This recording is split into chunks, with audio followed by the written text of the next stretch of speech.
Hello everyone, I am नवीन कुमार और यहाँ पर एक कंपनी है जो कि राइट इशू के थ्रू पैसा उठाने का ट्राई कर रही है। अब राइट इशू क्या होता है, उसका कैसे फ़ायदा उठाया जाता है, उसका कैसे पेमेंट करना होता है, उसके लिए हमने अलग से वीडियोस बना रखे हैं। आप उनको जो वीडियोस हैं उनको डिस्क्रिप्शन में चेकआउट कर सकते हैं, बिकॉज आपको ज़रूरत पड़ेगी अगर आप राइट इशू में पैसा लगाने वाले हैं और आपको थोड़ा सा कैसे लगाना है उसके बारे में अगर आपको जानकारी चाहिए तो।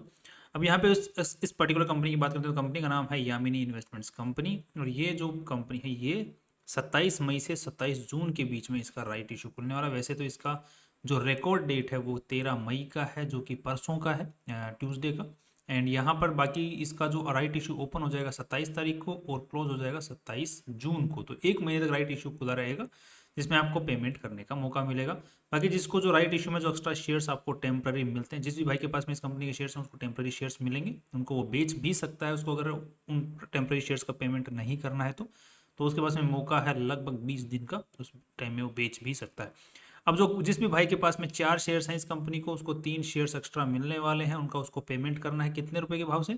1 रुपया 2 पैसा, 20 पैसा, 1 रुपया 20 पैसा के भाव से उसको पेमेंट करना है, जितने भी शेयर्स उसको टेम्प्रेरी मिलते हैं। अगर नहीं मिलेंगे और पेमेंट भी नहीं करेगा, अगर उसको बेचेगा भी नहीं 17 जून से पहले और उनका पेमेंट भी नहीं करेगा, तो वो उसको भाई को नुकसान हो जाएगा। और दूसरी बात ध्यान रखिए, कोई भाई अगर ये टेम्प्ररी शेयर्स खरीद लेता है, मतलब इसके ओरिजिनल अगर ये 27 मई से लेकर 17 जून के बीच में अगर सिर्फ टेम्प्ररी शेयर्स ही खरीद लेता है और उनका पेमेंट नहीं करता है, तो उस भाई को भी नुकसान हो जाएगा। कोई भी भाई अगर टेम्प्ररी शेयर्स खरीदता है तो उसका पेमेंट करना ज़रूरी है 1.2 रुपीज़ के हिसाब से, और पेमेंट जो है नेट बैंकिंग के थ्रू होता है, आपके डीमेट अकाउंट, ट्रेडिंग अकाउंट के थ्रू नहीं होता है। नेक्स्ट चलते हैं, उसका जो पूरा प्रोसीजर है मैंने डिस्क्रिप्शन में दूसरे वीडियो में बता रखा है कैसे पेमेंट किया जाता है। नेक्स्ट यहाँ पर देख लेते हैं कि कंपनी ये पैसे उठा तो रही है, कितने पैसे उठा है टोटल, तो यहाँ पे 47 करोड़ रुपए उठाती हुई दिख रही है। फ्यूचर क्या हो सकता है कंपनी का, उसकी थोड़ी सी चर्चा कर लेते हैं।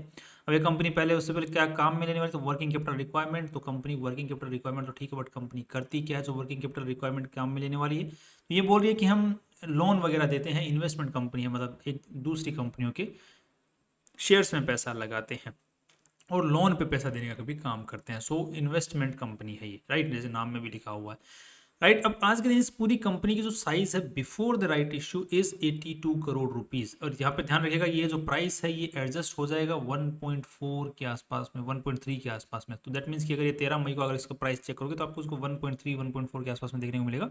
तो घबराना नहीं है, ये एडजस्ट हुआ है प्राइस। कंपनी की जो आज के दिन बुक वैल्यू है वो सिर्फ 13 पैसे पर शेयर है, जबकि चल रहा है 1.5 रुपया पर शेयर। तो ऑलरेडी महंगा चल रहा है इसका अगर हिसाब से देखा जाए तो। और 82 करोड़ रुपए की पूरी कंपनी है। अब यहाँ पे 18 का पी रेशियो है, तो यहाँ पे इसकी जो हालत है उसको देख लेते हैं। पर पहले चार्ट की अगर हम नजर डालते हैं तो कंपनी का चार्ट बहुत अच्छा चला है। सॉरी, पिछले 5 सालों के अंदर में देखा जाए तो 10 सालों में देखा जाए तो कंपनी की हालत बहुत बुरी खस्ता हुई है। अगर 5 साल में देखते हैं तो यहाँ पे बहुत अच्छा देखने को मिला। 2020 कोरोना के बाद में कंपनी का स्टॉक चार्ट जो है गजब की फुफकार मारी हुई है चार्ट ने।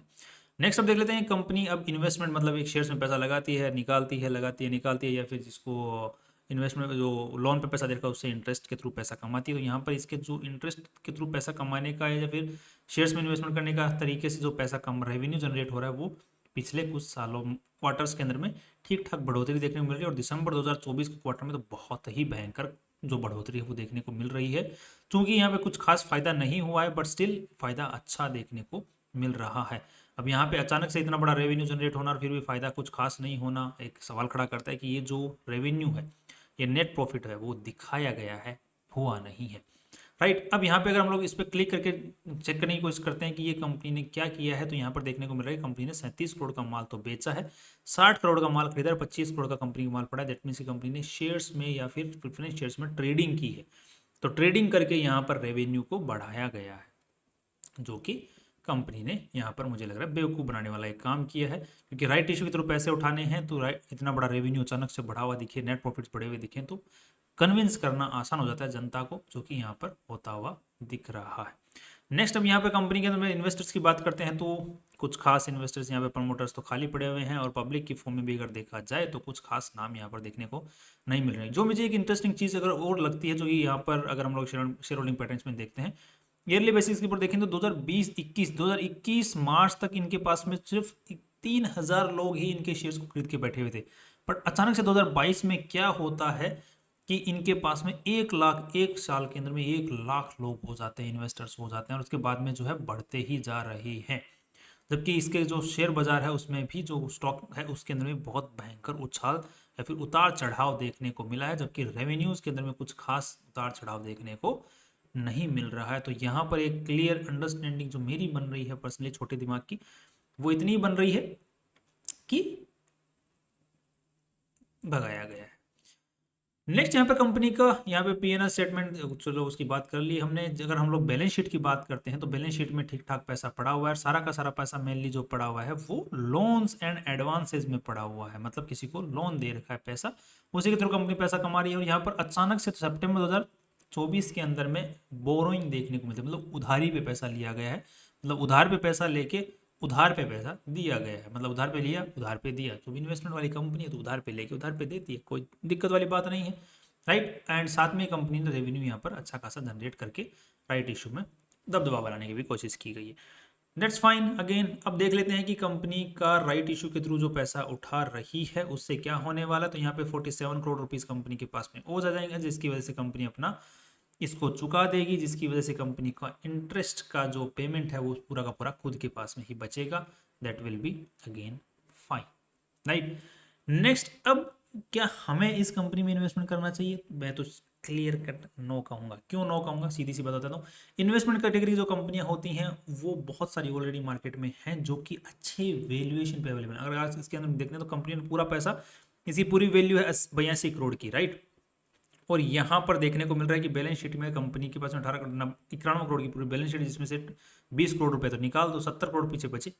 70 करोड़ रुपए की कंपनी के पास में पैसा है, वो भी इन्वेस्टमेंट कंपनी, दैट मीन्स कि इन्होंने जहाँ पे इन्वेस्टमेंट करा उसकी वर्थ 70 करोड़ की भी आज के दिन तो शायद ही होगी, क्योंकि मार्केट उसके बाद में अच्छा खासा गिरा ही गिरा है सितंबर के बाद। तो अच्छी इनकी वैल्यू जो है आज के दिन बची होगी 40 करोड़ के आसपास में, जबकि पैसा जो कंपनी मांग रही है वो 82 करोड़ रुपए की वैल्यू चल रही है। ऊपर से 47 करोड़ रुपए 1.2 के प्राइस पे मांग रही है, दैट मीन्स अगेन महंगे भी मांग रही है। जबकि जो इन्वेस्टमेंट बेस्ड जो कंपनियां हैं, जैसे आपके सामने मैं रखूं कल्याणी इन्वेस्टमेंट्स, राइट, इसके भी देखता हूँ, इसको देखो आप, 24,000 करोड़ रुपए की इसकी वर्थ आज के दिन बुक वैल्यू चल रही है 4,000 करोड़ के ऊपर में, 4,000 प्राइस इसका चल रहा है। दैट मीन्स कि 6 गुना सस्ती चल रही है। इसमें मतलब अब सितंबर, ये सीधी सी बात है कि ये जो बुक वैल्यू यहाँ पर नजर आ रही है ये पुरानी है, उसके बाद में मार्केट गिरा है, बट इतना मार्केट थोड़ी गिरा है, फिर भी this is worth it, right. इस टाइप की और भी बहुत सारी इन्वेस्टमेंट कंपनी आपको देखने को मिलेंगी जिनके अंदर में वर्थ ज़्यादा है, बुक वैल्यू ज़्यादा है, प्राइस के मुकाबले वहाँ वर्थ है देखने को मिल रही है। बट यहाँ पर जो वर्थ है वो ऑलरेडी, मर प्राइस जो है वो ऑलरेडी वर्थ से बहुत डाउन चल रहा है। ऊपर से इतने सारी अनकंसिस्टेंसी, मैनिपुलेशन के भी डाउट्स देखने को मिल रहे हैं। तो आई वुड सजेस्ट गलती से भी ऐसी गलती मत करो कि गलतियाँ वापस लौट के आपके ऊपर में बोले थू। तो right, that's all from my side. कल फिर मिलते हैं इंपॉर्टेंट वीडियो के साथ में। बाकी आपको कोई भी डिसीजन लेना है अपने फाइनेंशियल एडवाइजर से बात करके, सलाह मशवरा करके उसके बाद में ही अपना फाइनल डिसीजन बनाएं। That's all, see you tomorrow.